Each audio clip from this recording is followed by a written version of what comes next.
இதற்கிடையே நம்முடன் வெளியுறவுத்துறை சார்ந்த பேராசிரியர் திரு ஜெகநாதன் இணைந்திருக்கிறார். இணைந்தமைக்கு நன்றி திரு ஜெகநாதன்.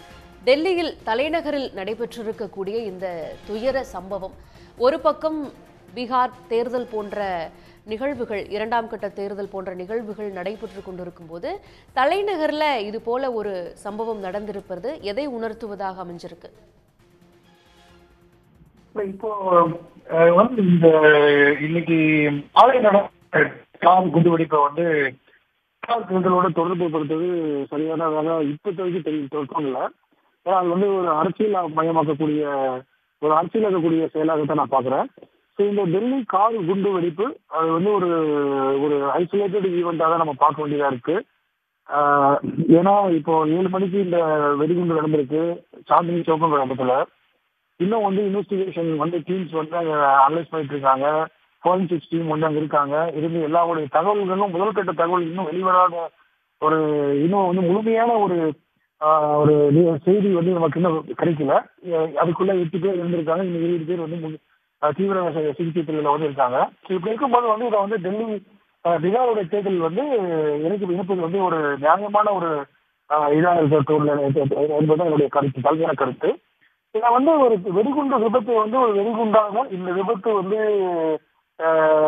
இதை சுற்றி இப்போ ஒரு மணி நேரமாக நடக்கக்கூடிய சில அங்கிருந்து வரக்கூடிய தகவல் வைத்து பார்க்கும்போது பார்த்தீங்கன்னா இவங்க வந்து வந்து ஒரு ஹை இன்டென்சிட்டி சொல்லக்கூடிய ஒரு உயர் அழுத்த வெடிகுண்டு வெடிப்பாக தான் தெரிகிறது.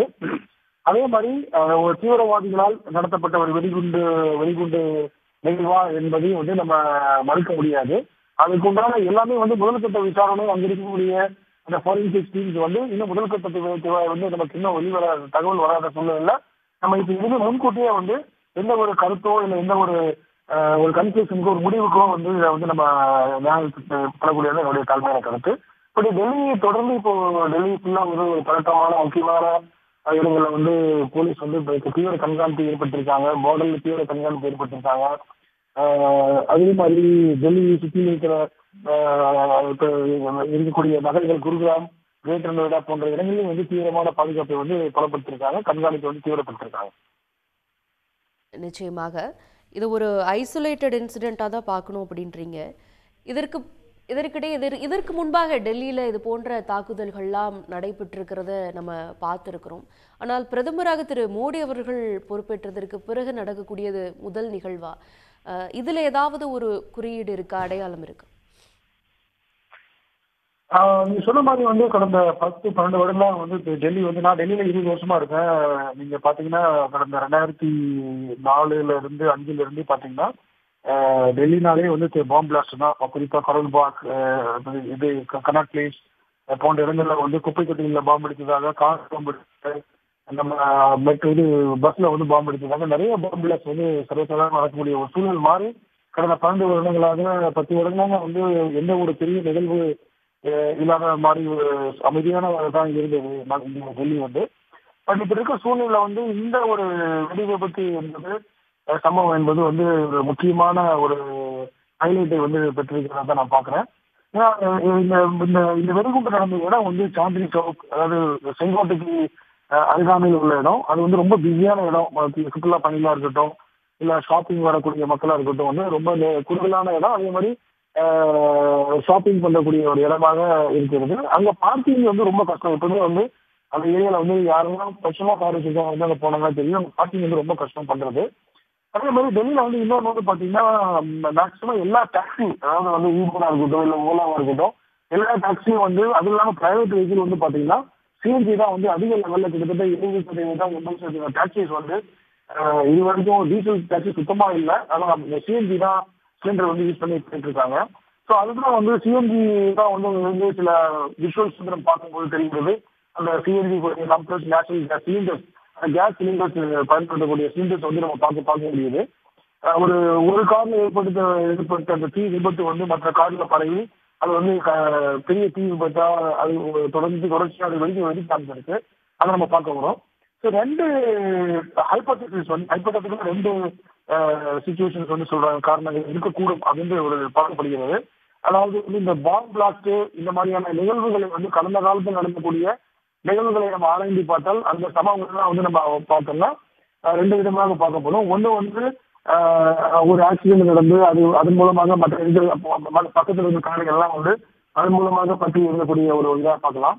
இன்னொன்று வந்து பாத்தீங்கன்னா இது வந்து தீவிரவாதிகள் செயல்பாடுதான் இருக்கலாம் அப்படின்னு பார்க்கலாம். தீவிரவாதிகள் நடத்திருந்தாங்கன்னா ஐஇடி என்ன சொல்லக்கூடிய இந்த இம்ப்ரோவைஸ் எக்ஸ்ப்ளோசிவ் டிவைஸ் அதைத்தான் வந்து பெரிதளவு வந்து தீவிரவாதிகள் பயன்படுத்திட்டு இருந்தாங்க.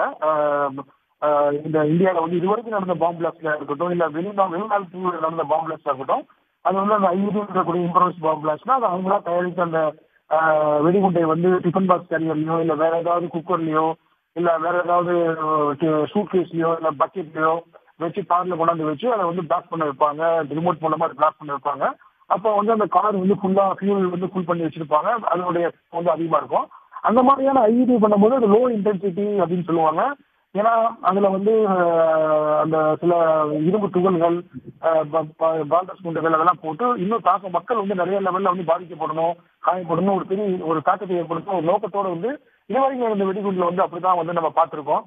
குறிப்பாக வந்து இந்த குப்பை தொட்டியில வந்து கர்நாடகா 2009-10 நினைக்கிறேன் அந்த டைம் காலகட்டத்தில் வந்து நான் இப்போ வந்து ஜேஎன்யூல வந்து நான் மாணவனா இருந்தேன். அந்த டைம்ல வந்து பாத்தீங்கன்னா வெளியில போறதுக்கே பயமா இருக்கும். இந்த மாதிரியான முக்கியமான நிகழ்வுகள் பார்க்க போற இடத்துல இப்ப லேட்டஸ்டா வந்து புதிய யுக்தியை வந்து பயன்படுத்துறது வந்து நமக்கு தெரிய வந்திருக்கு. அதுக்கு உதாரணம் வந்து பாத்தீங்கன்னா இன்னும் தெளிவா என்னன்னு தெரியல.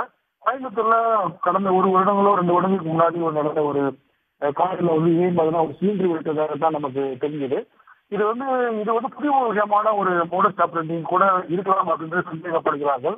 அதாவது இந்த மாதிரியான இந்த பாம்பு பிளாஸ்ட் வந்து ஸ்டடி பண்ணி ஆராய்ஞ்சு இதை பற்றி ஸ்டடி பண்ணவங்க வந்து அது எப்படின்னா இப்போ அமோனியம் நைட்ரேட் போன்ற இதில் கிடைக்கக்கூடிய பொருட்களை வந்து ஃபியூவல்ல வந்து மிக்ஸ் பண்ணா அது வந்து பிளாஸ்ட் வந்து உருவாக்கும். நான் சொன்ன மாதிரி இப்ப சிஎன்ஜி இது வந்து ஹைப்போதெட்டிக்கல் இதுதான் 2 options. One of the option அந்த ஒரு ஹைப்போதெசிஸா இருக்கலாம். இது ஒரு ஹைப்போதெட்டிக்கலா தான். ஏன்னா இப்ப இன்னும் காவல்துறையோ இல்ல இந்த என்ஐஓ எனர்ஜி போன்ற எல்லா கோணங்களையும் வந்து விசாரிச்சுட்டு தான் இது வந்து ஒரு 2 ஹைப்போதெசிஸ்ல ஒன் ஆஃப் த ஹைப்போதெசிஸ். அப்படி வந்து ஃபியூல்ல வந்து இப்ப எல்லா சிஎன்ஜி டாக்ஸிலியா இருக்கட்டும் கார்ல வந்து பாத்தீங்கன்னா பெட்ரோல் டேங்க் இருக்கும். ஸோ பெட்ரோல் டேங்க்ல வந்து இந்த அமோனியம் நைட்ரேட் வந்து ஃபில் பண்ணாங்கன்னா ஃபியூலோட மிக்ஸ் பண்ணும்போது அது பிளாஸ்ட் ஆகும். அப்போ வந்து ஆல்ரெடி சிஎன்ஜி சிலிண்டர் இருக்கும். அப்படிங்கும்போது வந்து இந்த அமோனியம் நைட்ரேட் வந்து எக்ஸ்ப்ளோசிவா மாறி ஃபியூல்ல மிக்ஸ் பண்ணும்போது ஏஎன்எஃப் சொல்லுவாங்க. அமோனியம் நைட்ரேட் ஃபியூல் அவுட் போஸ்ட்னு சொல்லுவாங்க. அந்த ஏஎன்எஃப் மாறிச்சுன்னா உங்களுக்கு என்னன்னா உங்களுக்கு வெளியில வந்து தடை கிடைக்காது. நான் சொன்ன மாதிரி பழைய முறையில வந்து ஐடி ஆர்டிஎக்ஸ் வச்சோ இல்ல இந்த மாதிரி அணுகுண்டு அதாவது இரும்பு துகள்களை வச்சு பண்ணும்போது உங்களுக்கு தடையை வந்து ஈஸியாக கிடைச்சிடும். ஆர்டிஎக்ஸோட தடையும் கிடைச்சிடும். பட் இந்த மாதிரியான புது யுக்திகளை வந்து கடைபிடிக்கும் போது வந்து பாத்தீங்கன்னா அந்த அமோனியம் நைட்ரேட் ஃபியூல்ல மிக்ஸ் பண்ணும்போது கம்பஷன் ஆகி அது வெடிக்கும் போது சிஎன்ஜியும் சேர்ந்து வெடிக்கும். நான் சொன்ன மாதிரி மற்ற சிலிண்டர் அந்த கார் எல்லாம் வந்து சிலிண்டரா இருந்தேன்னா அதுவும் வந்து பற்றி வெடிக்கும் போது பாத்தீங்கன்னா ஒரு சிலிண்டர் வெடிச்சதாகத்தான் வந்து நம்ம தெரிய வரக்கூடிய ஒரு வெளியில வரும். அப்படிதான் நம்ம வந்து பண்ண முடியும். தடைகள் வந்து கட்டிக்கணும். இது வந்து ஒரு புது யுக்தியா வந்து இப்ப வந்து நிறைய வெளிநாடுகளில் வந்து தீவிரவாதிகள் வந்து உதாரணத்துக்கு பேரட் ஏர்போர்ட்ல இந்த மாதிரி பண்ணியிருக்காங்க. ஸோ இது வந்து ஒரு புது யுக்தியா கூட இது வந்து இருக்கலாம் அப்படின்ற ஒரு சந்தேகம் வந்து எழுகிறது. இன்னும் காவல்துறையோ இல்ல என்ஐஏ போன்ற ஏஜென்சிஸ் வந்து முழு தகவலை வந்து இன்னும் சற்று நேரத்தில் வந்து நமக்கு கிடைக்கப்படும்.